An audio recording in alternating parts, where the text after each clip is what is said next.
Halo semuanya, perkenalkan nama saya Rosita Ramatusania dan di sini saya akan menjelaskan analisis laporan keuangan tahap 1 yang berisi hasil proyek 1 dan 2. Hasil proyek 1 berisi mengenai analisis kegiatan investasi dengan menggunakan rasio keuangan dan hasil proyek 2 yang berisi mengenai kegiatan pendanaan dengan menggunakan rasio keuangan.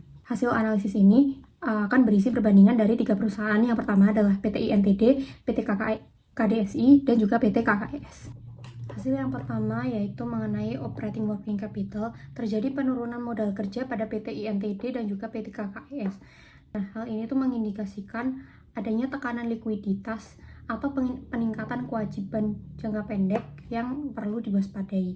PT INTD relatif stabil dengan sedikit peningkatan, menunjukkan manajemen modal kerja yang lebih terkendali dan juga lebih konsisten. Selanjutnya dilihat dari operating working capital to sales ratio, terlihat di sini bahwa PT INTD dan PT KDSI mengalami peningkatan, sementara pada PT KKES ini mengalami penurunan. Dapat diartikan bahwa operating working capital to sales ratio yang mengalami penurunan ini justru menunjukkan adanya efisiensi dan optimalisasi penggunaan modal kerja untuk meningkatkan jumlah penjualan.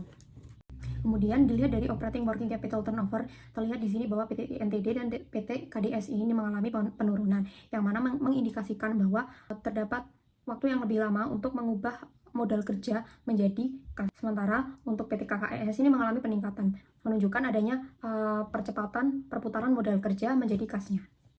Selanjutnya, pada akun receivable turnover atau perputaran piutang, terlihat di sini bahwa PT INTD dan PT KDSI ini mengalami perlambatan penagihan waktu mendapatkan piutang. Sementara untuk PT KKES ini mengalami peningkatan yang mana menunjukkan bahwa penagihan piutangnya ini menjadi lebih cepat. Selanjutnya, dilihat dari inventory turnover-nya. Di sini terlihat bahwa PT INTD dan PT KDSI ini mengalami perlambatan perputaran persediaan. Sementara untuk PT KKES ini mengalami peningkatan perputaran persediaan menjadi lebih cepat dari 4,03 menjadi 5,25.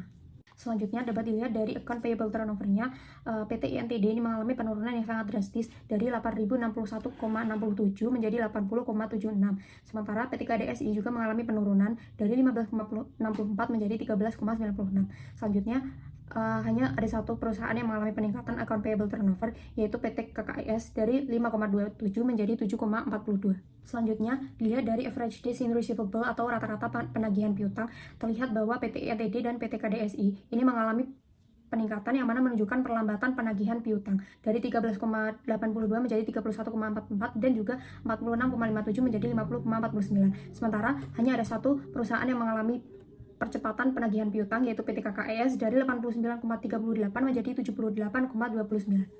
Kemudian dilihat dari average days in inventory atau rata-rata hari persediaan, PT INTD dan PT KDSI ini sama-sama mengalami peningkatan. Hal ini mengindikasikan sinkronisasi antara produksi dan permintaan pasar yang semakin melemah gitu. Jadi antara produksi dan permintaan pasar itu tidak sesuai. Sementara PT KKES memperbaiki efisiensinya dengan menurunkan hari persediaan dari 90,61 menjadi 69,48 hari. Ini tuh menunjukkan perbaikan dalam pengelolaan persediaan dan menyelaraskan dengan permintaan pasar. Selanjutnya dilihat dari average days in payable atau rata-rata pembayaran utang. PT KKS memiliki strategi pendanaan operasional dengan menunda pembayaran hingga 69,30 hari meski kemudian diperpendek menjadi 49,16 hari. Sementara PT KDSI cenderung stabil dari 23,3 menjadi 26,15 hari. Nah, ini tuh mencerminkan hubungan pembayaran yang konsisten dengan pemasok. Sementara PT INTD mencatat angka yang sangat rendah namun naik drastis dari 0,05 menjadi 4,52 hari, mengindikasikan bahwa perusahaan ini membayar hampir seketika kepada pemasok. Selanjutnya dilihat dari net long term assets turnover atau perputaran aset jangka panjang perusahaan. Dapat dilihat bahwa ketiga perusahaan ini mengalami penurunan. Hal ini tuh menunjukkan bahwa produktivitas aset jangka panjangnya ini sudah mulai melemah dan tidak dimanfaatkan secara optimal. Kemudian yang terakhir dilihat dari PPE atau Property Plant and Equipment turnover-nya. PT INTD, PT KDSI dan juga KKES ini sama-sama mengalami penurunan. Adanya penurunan ini menandakan produktivitas aset tetap dari ketiga perusahaan yang mulai melemah. Jadi dapat disimpulkan secara keseluruhan bahwa PT KDSI ini menunjukkan manajemen keuangan yang paling stabil dan konsisten dengan perputaran persediaan dan piutang yang terjaga meskipun sedikit melambat. Sementara PT INTD unggul dalam produktivitas aset tetap dengan PPE turnover tertinggi, namun tetap menghadapi tantangan dalam penagihan piutang dan perputaran modal kerja yang rendah. Sementara PT KKES menunjukkan tren perbaikan yang paling positif di tahun 2024, terutama dalam efisiensi persediaan, penagihan piutang, dan perputaran modal kerja yang terus membaik.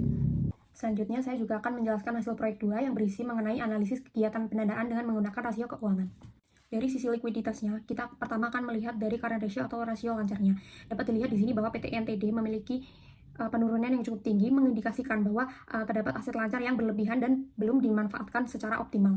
Sementara PT KDSI juga sedikit menurun, namun masih mencerminkan posisi likuiditas yang kuat dan juga aman. Sementara PT KKES menunjukkan perbaikan dari 2,21 menjadi 2,57 di tahun 2024. Nah, ini artinya terjadi perbaikan dalam struktur modal kerja perusahaan.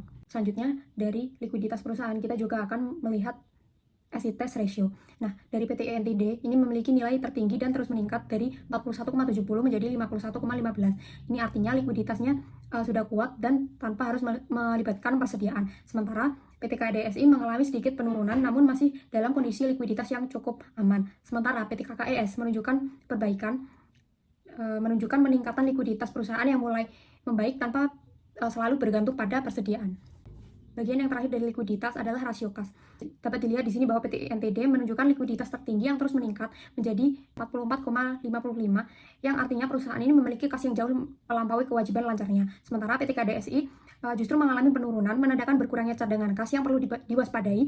Sebaliknya, PT KKS menunjukkan perbaikan dari 0,02 menjadi 0,05, meskipun masih sangat rendah. Tapi ini tuh menunjukkan ketergantungan yang tinggi pada perputaran piutang dan persediaan untuk memenuhi kewajiban lancarnya. Selanjutnya dilihat dari sisi solvabilitas. Yang pertama dilihat dari rasio utang terhadap ekuitas.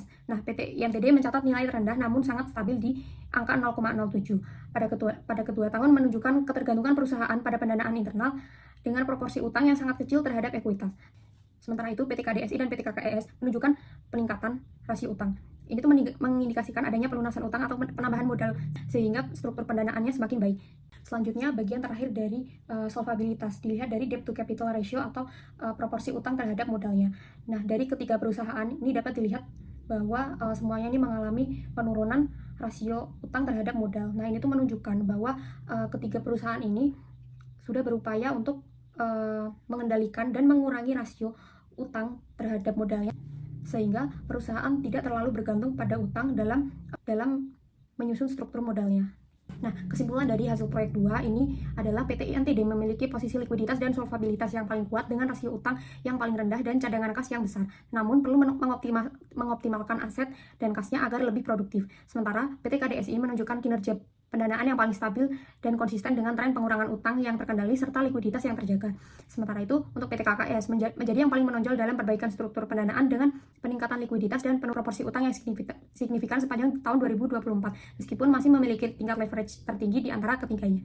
Selanjutnya, untuk kesimpulan umum dari hasil proyek 1 dan 2 dapat dilihat bahwa PT KDSI menjadi perusahaan yang paling stabil secara keseluruhan dengan manajemen investasi dan pendanaan yang konsisten, perputaran aset yang terjaga, serta tren pengurangan utang yang terkendali menjadikannya pilihan yang paling rendah risiko di antara ketiganya. PT KKS menunjukkan perbaikan paling signifikan di tahun 2024 dari kedua sisi, baik efisiensi operasional maupun struktur pendanaan, meskipun masih memiliki leverage tertinggi dan rata-rata penagihan piutang yang paling lama, sehingga masih memerlukan perhatian pada manajemen piutangnya. Sementara PT INTD memiliki profil yang paling berbeda, yakni sangat kuat di sisi likuiditas dan solvabilitas dengan kas yang melimpah dan utang yang sangat rendah, namun justru paling lemah dalam efisiensi operasional, terutama pada perputaran modal kerja dan penagihan piutang yang memburuk di tahun 2024. Secara umum, ketiga perusahaan menunjukkan kondisi keuangan yang cukup sehat, namun dengan karakteristik yang berbeda. PT KDSI unggul dalam stabilitas, PT KKS unggul dalam perbaikan, dan PT INTD unggul dalam keamanan finansial, sehingga masing-masing perusahaan perlu menyeimbangkan antara efisiensi operasional dan optimalisasi struktur pendanaan untuk mencapai kinerja keuangan yang lebih komprehensif ke depannya. Sekian presentasi hasil proyek 1 dan 2 dari saya. Atas kurang lebihnya mohon maaf. Wassalamualaikum warahmatullahi wabarakatuh.